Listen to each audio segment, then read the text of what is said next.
Future projects ఏంటి సినిమాల్లో కొంచెం బిజీ అయినట్టున్నారు కదా? Yes. ఏం కొత్త మూవీస్ ఏం చేస్తున్నారు తెలుగులో? ఇప్పటి వరకు సపోర్టింగ్ క్యారెక్టర్స్ ఎక్కువగా చేయటం జరిగింది మేడం. 2 సీరియల్స్ చేశాను, 2 వెబ్ సిరీస్ చేశాను. ఆహాలో ఆనెస్ట్ ట్యూటోరియల్స్ అని ఒక వెబ్ సిరీస్ ఉంది. రీసెంట్గా లాస్ట్ బాలామణి అని ఒక మూవీ చేశాను. నా లైఫ్లో టర్నింగ్ పాయింట్స్ 2 మూవీస్ అని చెప్పుకోవచ్చు. ఒకటి బాలామణి, నెక్స్ట్ రాబోయేది బైరాజులపల్లి అనే ఒక మూవీ చేస్తానండి. అందులో లీడ్ చేస్తాను, లీడ్ హీరోయిన్ గా చేస్తాను. I'm happy, I'm blessed. అంటే మన I think so, maybe I'm wrong, ఇండియాలోనే ఒక real trans women lead heroine గా చేసిన వాళ్ళు ఇప్పటి వరకు లేరనుకుంటా. సపోర్టింగ్ క్యారెక్టర్స్ చేసిన వాళ్ళు, లేకపోతే ట్రాన్స్ క్యారెక్టర్ని ఫీమేల్స్ చేసిన వాళ్ళు అట్లా ఉన్నారు, కానీ లీడ్ చేసిన వాళ్ళు. కానీ ట్రాన్స్ తన రియల్ క్యారెక్టర్ని ఒక ట్రాన్స్గా లీడ్ హీరోయిన్గా చేస్తున్న వాళ్ళు ఇప్పటివరకు లేరు. I did it. సో బైరాజులపల్లి మూవీలో చాలా బ్యూటిఫుల్ క్యారెక్టర్ చేస్తాను అనమాట. లవ్ ఉంటుంది, పెళ్ళి ఉంటుంది, రివెంజ్ ఉంటుంది, లైఫ్ చాలా బ్యూటిఫుల్ స్టోరీ అండి. ఈ మూవీ కనుక రిలీజ్ అయితే డెఫినెట్లీ ఐ ఫీల్ బ్లెస్డ్ అనిపిస్తుంది. షూట్ అయితే కంప్లీట్ అయిపోయింది. డైరెక్టర్ గారు జాన్ గారు, జాన్ థామస్ అని. ఆయన ఇంతకుముందు చాలా మూవీస్కి 22-23 మూవీస్కి అసోసియేటివ్ అసిస్టెంట్ డైరెక్టర్గా చేశారు. This is his second movie అనుకుంటా. ఓన్ డైరెక్షన్లో సెకండ్ మూవీ చేస్తున్నారు. కానీ కాన్సెప్ట్ అనేది చాలా బ్యూటిఫుల్ గా ఉంది. స్టోరీ మొత్తం ఇప్పుడు చెప్పలేను, థియేటర్స్కి వెళ్ళి చూడాలి మీ అందరూ. డెఫినెట్లీ వస్తా, మా టీంతో వస్తా. అదర్ లాంగ్వేజెస్ లో ఏం చేయలేదు మేడం. హిందీలో ఒక షార్ట్ ఫిల్మ్ చేస్తాను. సో దాని తర్వాత బాలామణి అని ఒక మూవీ చేస్తాను. అందులో సపోర్టింగ్ క్యారెక్టర్ చేస్తాను అనమాట. ఆ సపోర్టింగ్ క్యారెక్టర్కి కాను నాకు రీసెంట్గానే లాస్ట్ వీక్ డైరెక్టర్ గారు ఫోన్ చేసి నాకు అప్రిషియేట్ చేస్తాడు. కంగ్రాచులేషన్ మేడం, మీరు బెస్ట్ సపోర్టింగ్ క్యారెక్టర్కి నామినేట్ అయ్యారు బెంగళూరు ఫిల్మ్ ఫెస్టివల్ అని చెప్పారు. I'm happy for that. యాక్చువల్గా మనకి అవార్డు వచ్చినా లేకపోయినా మనం నామినేట్ అయ్యాను Bengaluru film festival. Best supporting character గా మా మూవీ సెలెక్ట్ అయింది. బెస్ట్ మూవీగా బాలామణి అయింది, బెస్ట్ సపోర్టింగ్ క్యారెక్టర్ గా నేను మా మూవీ నుండి రెండు కేటగిరీలో నామినేట్ అయ్యాం అనమాట. అందరు మూవీ టీమ్ మెంబర్స్ అందరూ కాల్ చేసి అప్రిషియేట్ చేస్తున్నారు. సో హోప్ఫుల్లీ నేను అవార్డు కిందకి వస్తే మళ్ళీ వస్తాను ఈ స్టూడియోకి. సో ఈ అవార్డు రావటము, సో కొత్తగా ఈ బిగ్ మూవీ చేయటము, ఇది ఒకటి అయింది. ఇంకా నెక్స్ట్ ఒక మూవీ కూడా ఉంది, అందులో కూడా one of the lead character చేయబోతున్నాను. ఇంకా షూట్ అయితే స్టార్ట్ అవ్వలేదు, కానీ ఆన్ గోయింగ్ ప్రాసెస్లో ఉంది. డిస్కషన్ అయింది ఆ మూవీ, అదంతా కూడా డిస్కషన్ అయింది. త్వరలో అదొక ప్రాజెక్ట్ కూడా చేయబోతున్నాను. బిగ్ బాస్కి ఎప్పుడు వెళ్తున్నారు?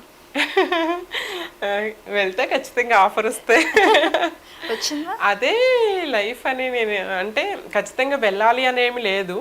కాకపోతే బిగ్ బాస్ అనేది ఒక బిగ్ ప్లాట్ఫామ్.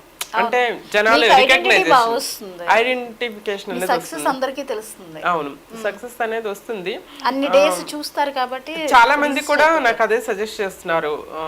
ఫ్రెండ్స్ ఉన్నారు స్టార్ మాలో కానీ వాళ్ళు కానీ, ఇక్కడ ఫిల్మ్ ఇండస్ట్రీలో ఫ్రెండ్స్ కానీ నాకు తెలిసి సెలబ్రిటీస్ కూడా, యూ డిజర్వ్, నీ ప్రొఫైల్ చాలా బాగుంది, సో నీ ప్రొఫైల్ కనుక బిగ్ బాస్లోకి మీరు వెళ్తే ఖచ్చితంగా ఒక అందరికీ ఒక ఆదర్శంగా ఉంటారు. నీ లైఫ్ జర్నీ చూస్తే చాలామంది వాళ్ళ లైఫ్ మారుతుంది, ట్రాన్స్ కమిటీ వాళ్ళ లైఫ్ మార్చుకుంటారు, సొసైటీలో అవేర్నెస్ కూడా వస్తుంది, కొంతమందిలో థింకింగ్ అనేది మారుతుంది.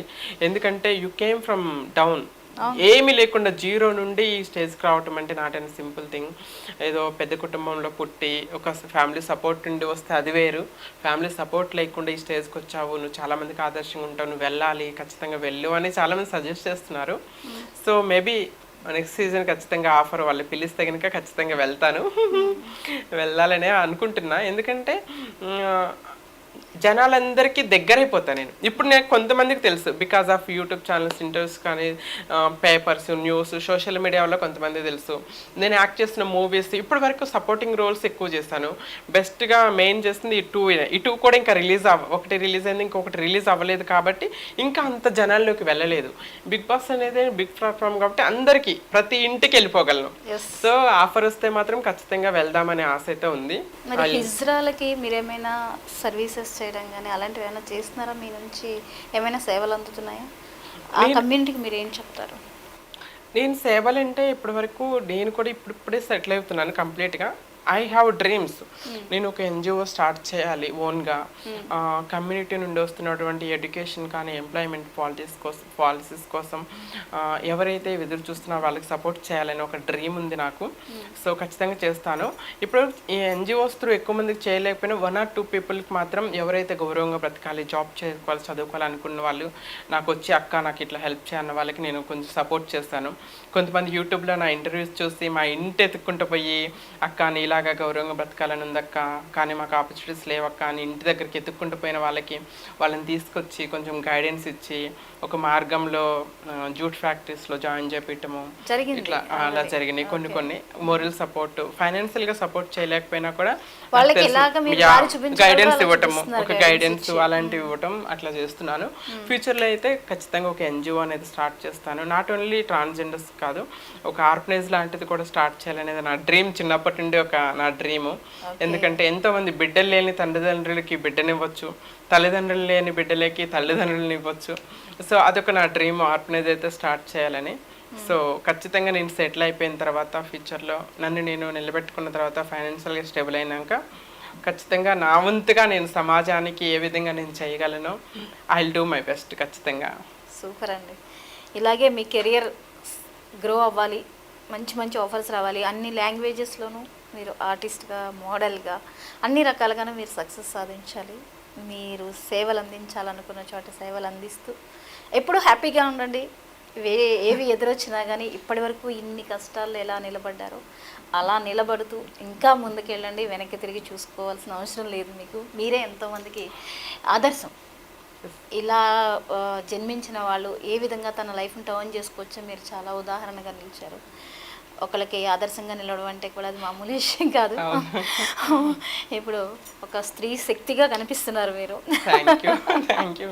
త్వరలో మీకు నచ్చినట్టు మీ లైఫ్లో మీరు సెటిల్ అయిపోవాలి, మంచి హ్యాపీయెస్ట్ లైఫ్ని లీడ్ చేయాలని మనస్ఫూర్తిగా కోరుకుంటున్నాను.